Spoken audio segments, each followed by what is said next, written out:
무기 그 자체를 생각을 해보면요, 한국이 압도적으로 우위였어요. 독일의 TKMS라고 하는 여기가 노르웨이와 함께 지금 설계 중인, 당연히 실물이 없죠. 부가적인 경제적인 효과, 일자리 창출이라든가 이런 것의 입장에서도 한국이 우월하다. 캐나다의 입장에서 굉장히 고통스러운 선택을 했을 거라고 저는 생각을 합니다. 캐나다가 성능과 납기 경쟁력에서 높은 평가를 받은 한화오션 대신 독일의 TKMS를 선택한 이유는 무엇일까요? 북극해 또 대서양에서 러시아의 위협을 가장 염두에 둔 그런 결정이다. 이렇게 저는 이해를 하고 싶습니다. 지금 캐나다가 잠수함이 4척이 있어요. 그런데 다 1980년대에 영국에서 만들어 놓은 잠수함들이에요. 이미 모델이 굉장히 낡았고 사실은 잠수함이라고 할 수 없을 정도로 늘 수리 과정에 있는 그런 상황이에요. 그래도 문제가 되지 않았었습니다. 왜냐? 1991년에 소련이 붕괴가 됐잖아요. 그러고 나면 세상에 완전히 미국의 일극 체제 아니었습니까? 그런데 캐나다의 입장에서 미국이라고 하는 이 강대국은 그냥 자기 나라를 보호해 주는 나라인 셈인 거예요. 그러니까 캐나다는 무슨 군대라고 하는 게 사실상 특별히 필요하지 않은 그런 나라였다. 이렇게 보셔도 돼요. 물론 명목상의 군대가 있기는 하지만 그것이 있어도 그만이고 없어도 그만인 그런 상태였다. 이렇게 보셔도 되는 거죠. 그냥 평화라고 하는 것을 아주 당연하게 여기면서 살아왔던 나라였던 겁니다. 미국 바로 옆에 있는 것이고. 네. 그래서 잠수함 4척이 작동을 해도 그만이고 안 해도 그만이고 이런 상황이었던 거예요. 그런데 문제가 생기기 시작했던 거죠. 뭐예요? 2022년에 러시아가 아주 공격적인 나라로 바뀌어버렸잖아요. 우크라이나를 전면 침공을 하면서 러시아가 그 야심을 확실하게 드러낸 겁니다. 그리고 과거 소련의 모습을 되찾기 위해서 그냥 굉장히 공격적인 나라로 그렇게 변해버렸잖아요. 거기다가 또 플러스 뭐가 생겼느냐. 이 북극해라고 하는 것이 문제가 생긴 겁니다. 그 이전까지는요, 북극해라고 하는 거는 얼음이잖아요. 기본적으로 늘 얼어 있는 것이고 녹아 있는 날짜가 그렇게 길지 않은 상황이에요. 그런데 이게 지구 온난화가 계속 진행이 되면서 북극해 얼음이 녹기 시작한 겁니다. 그린란드에서도 얼음이 녹기 시작한 거예요. 그러면 무엇이 문제가 되느냐? 그 이전까지는 북극해라고 하는 거는 그렇게 위협적인 것이 아니에요. 왜냐하면 거기 배가 돌아다닐 수도 없는데 거기로 사람이 얼음 위로 돌아다닐 것도 아니고 군대가 거기를 돌아다닐 것도 아니고 그러니까 캐나다의 입장에서 바로 이제 그 머리 위에다가 지고 있는 게 바로 북극해라고 하는 거잖아요. 근데 그게 얼어 있는 바다였기 때문에 그게 어떻게 됐든 간에 상관이 없었던 거예요. 그런데 이게 녹기 시작했잖아요. 그러면서 여기에서 이제 군사 활동들도 본격적으로 시작이 된 겁니다. 러시아의 쇄빙선들이 어떻게 돌아다닐지 모르는 거고 중국도 본격적으로 거기를 돌아다니겠다라고 선언을 해놓은 상태고 중국도 자기들이 북극의 나라라고 그렇게 선언을 해놓은 상태잖아요. 그러다가 보니까 캐나다의 입장에서는요, 이게 큰일이 난 거예요. 왜? 자기 머리 위에 지금 올라앉아 있는 그 바다가 다른 나라의 군사 활동들이 본격적으로 이제 진행이 되기 시작했고 앞으로는 더욱더 왕성해질 거고 그렇게 된 겁니다. 그런데 그런 상황에서 미국이라도 캐나다를 지켜준다면 그럭저럭 미국에 기대해서 가겠는데 트럼프가 등장을 하면서 어떻게 됐어요? 야, 캐나다 너희들 미국의 51번째 주로 들어와. 이런 식으로 막 욱박질르기 시작했고요. 캐나다 너희들 안보는 너희들이 알아서 지켜. 이런 식으로 된 거 아닙니까? 그러니까 캐나다 입장에서는요, 굉장히 급하게 된 거예요. 네. 그래서 스스로 지켜야 되는 그런 상황이 된 겁니다. 자, 그런데 스스로 지키려고 하니까 그 북극해를 어떻게 지키겠습니까? 지키려고 하니까 거기에 잠수함이 필요하게 된 겁니다. 예. 그래서 부랴부랴 급하게 이제 잠수함을 도입하겠다 한 거고요. 그래서 지금 4척밖에 없는데 그리고 실질적으로는 잠수함이 없는 상태라고 봐도 되는 거죠. 그런데 12척을 도입을 하겠다 이렇게 선언을 한 거예요. 12척을 도입을 하게 되면요. 실질적으로 활동하는 잠수함은 4척이 되는 겁니다. 12척을 갖추게 되면요. 그중에서 실전에 배치되는 건 4척 정도에 불과하다고 합니다. 왜냐하면 이거를 3등분을 해야 된대요. 4척은 실질적으로 실전에서 활동을 하고 또 4척은 수리를 해야 되는 거예요. 메인티넌스를 해야 되는 그런 상태가 되는 거고요. 또 4척은 훈련을 받아야 되는 이런 상태가 돼요. 그래서 12척을 갖게 되면 4척이 되고 실전에는 4척이 배치가 된다. 이제 이런 상황이 된다고 합니다. 그리고 그 잠수함들이 이제 북극해를 돌아다니면서 러시아와 중국과 다른 나라들의 이 잠수함 그 해저 활동들을 감시하고 또 견제하고 하는 그런 역할을 해야 되는 거죠. 네. 자, 그런데 이렇게 되다가 보니까 캐나다의 입장에서는 굉장히 급한 상황이잖아요. 하루라도 빨리 잠수함을 가져야 되는 그런 상황이 되는 거예요.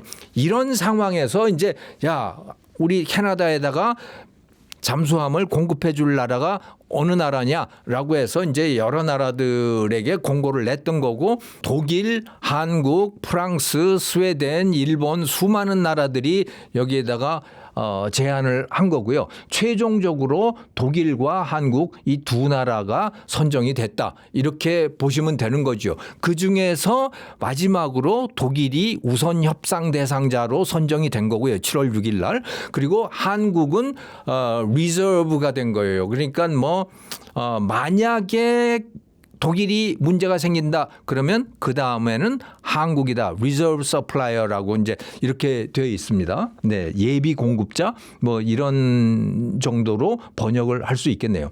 자, 그런데 캐나다가 이 잠수함 공급 업체를 선정을 하면서 크게 3가지를 봤다고 이해를 하시면 될 것 같아요. 이걸 뭐 문사로 쓰거나 뭐 그런 건 아니지만 크게 3가지였다 이렇게 보시면 되는데 첫 번째는 뭐냐? 물건 그 자체인 거죠. 잠수함 그 자체. 누가 어떤 성능의 잠수함을 더 낮은 가격에 더 빨리 공급해 줄 수 있는가라고 하는 거. 예.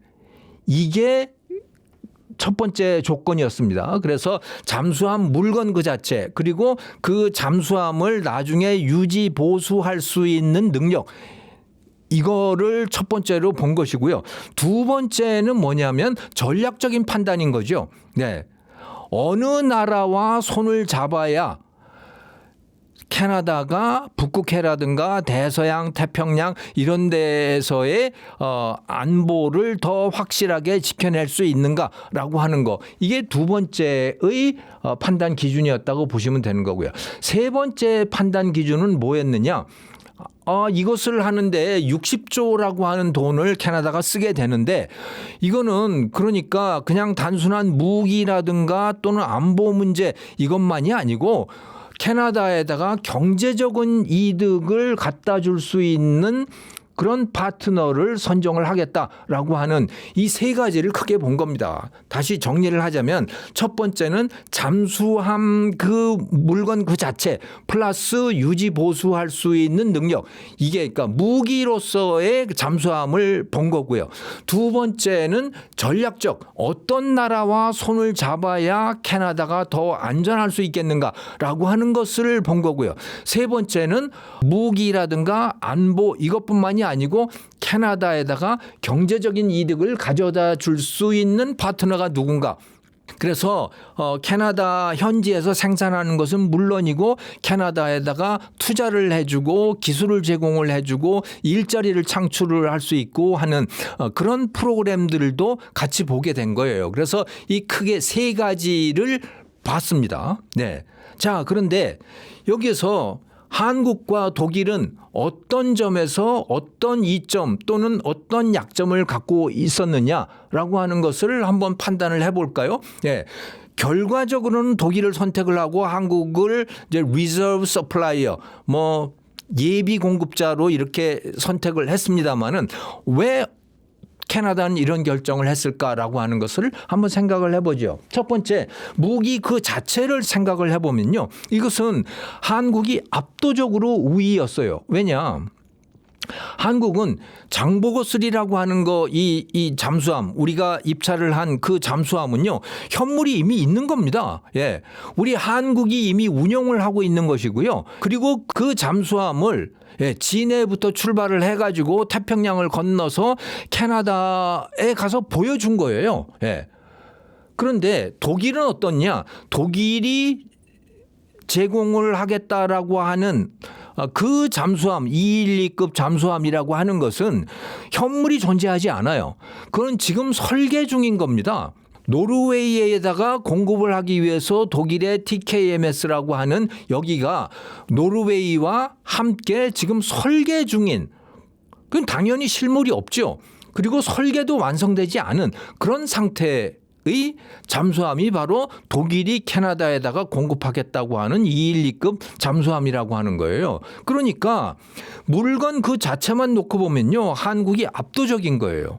왜? 독일은 현물이 없잖아요. 그냥 지금 설계도 다 끝나지 않은 그런 상태라고 보시면 되는 거예요. 물론 개념적으로는 독일이 그것을 설계를 완성을 하고 실물을 만들고 난 후에 뭐 가상적인 것이지만 어쨌든 그 실물을 놓고 보면 그 실물은 어쩌면 뭐 캐나다에 더 맞는 것일지도 몰라요.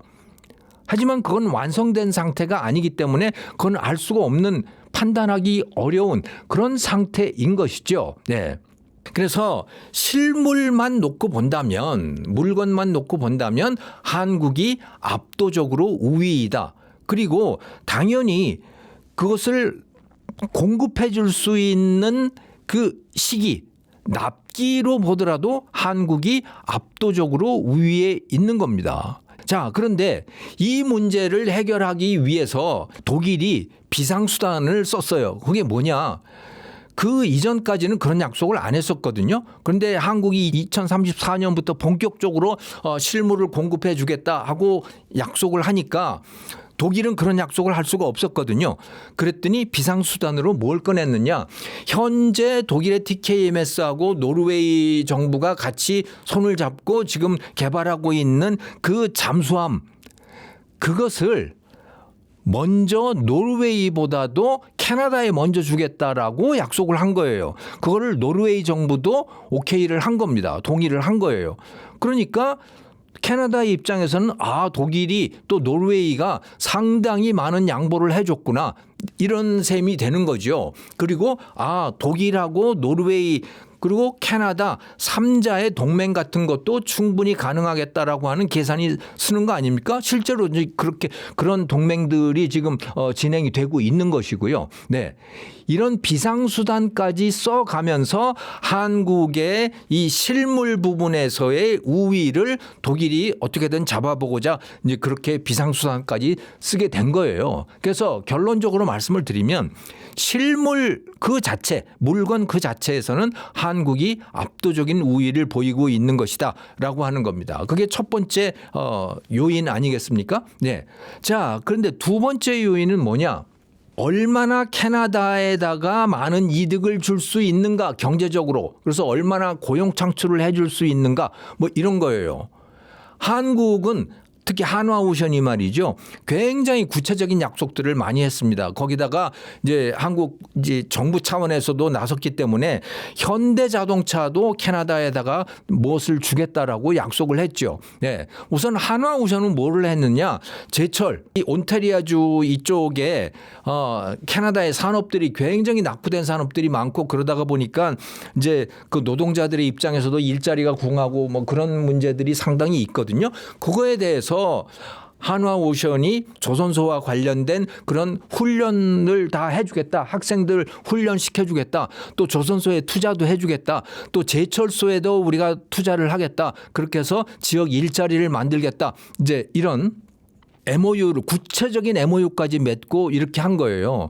또 현대차의 입장에서도 캐나다에다가 우리가 수소 추진 트럭 공장을 만들겠다. 이런 약속을 또 한 겁니다. 그러니까 캐나다 입장에서는 또 그 공장들이 생겨나는 투자가 이루어지는 그 지역 주민들의 입장에서 보면 상당히 매력적인 거 아니겠어요? 예. 그런데 독일은 어떻느냐? 독일도 이제 그런 이익을 주겠다고 약속을 한 거는 사실이에요. 그래서 65만 명에 해당되는 뭐 그런 일자리를 만들겠다라고 선언을 했지만 매우 추상적인 거예요. 구체적으로 뭘 하겠다라고 하는 게 없습니다. 네, 독일은. 그러니까 이 경제적인 이득이라고 하는 관점에서 보더라도 한국이 더 우월한 거죠. 네. 그래서 세 가지 기준 중에서 실물, 잠수함 그 자체 이거 한국이 뛰어나다. 그다음에 캐나다에다가 주는 부가적인 경제적인 효과, 일자리 창출이라든가 또 산업을 새로 만드는 효과라든가 이런 것의 입장에서도 한국이 우월하다라고 하는 거예요. 세 번째 그런데 이건 전략적인 거죠. 국가 안보라고 하는 차원인 거예요. 네. 이 부분에서 어떠느냐? 한국은 사실상 캐나다에다 줄 게 별로 없습니다. 여기에 대해서는. 예. 근데 캐나다가 느끼는 위협이라고 하는 게 뭡니까? 안보상의 또 군사적인 위협이라고 하는 게 뭐예요? 이미 말씀을 드렸지만 러시아, 중국에 의한 북극해에서의 위협 이게 제일 크거든요. 거기에 대해서 한국이 줄 수 있는 전략적인 어떤 협조 이런 거는 우리가 별로 할 수 있는 게 없잖아요. 네. 독일과 노르웨이가 그것을 제공을 하겠다라고 약속을 한 겁니다. 네.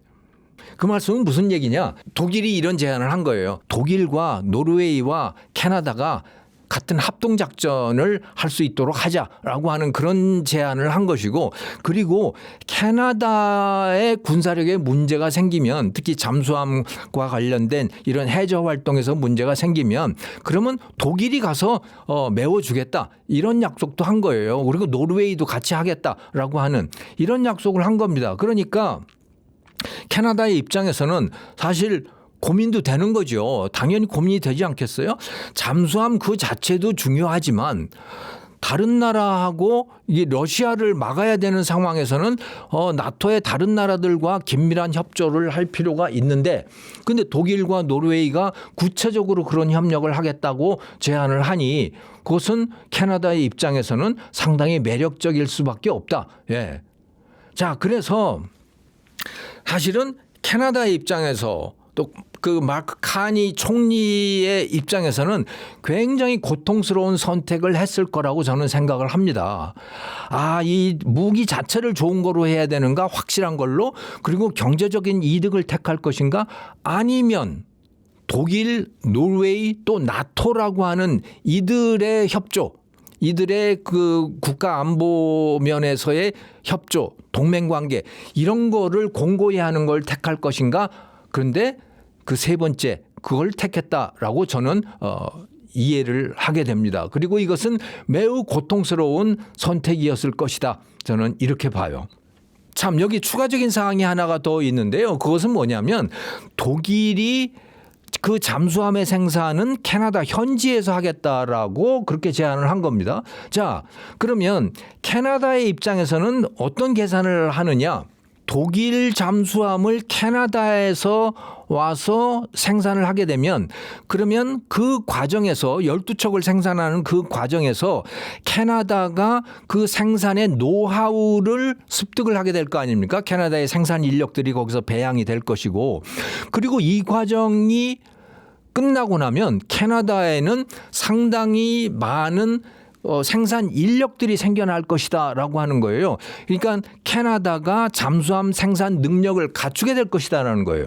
자, 그런데 그것은 바로 유럽에다가 공급할 수 있는 노하우인 거 아닙니까? 지금까지 독일은요, 이 유럽이 갖추고 있는 해군 함정들, 잠수함을 포함한 해군 함정들의 절반 이상을 독일이 공급해 왔었거든요.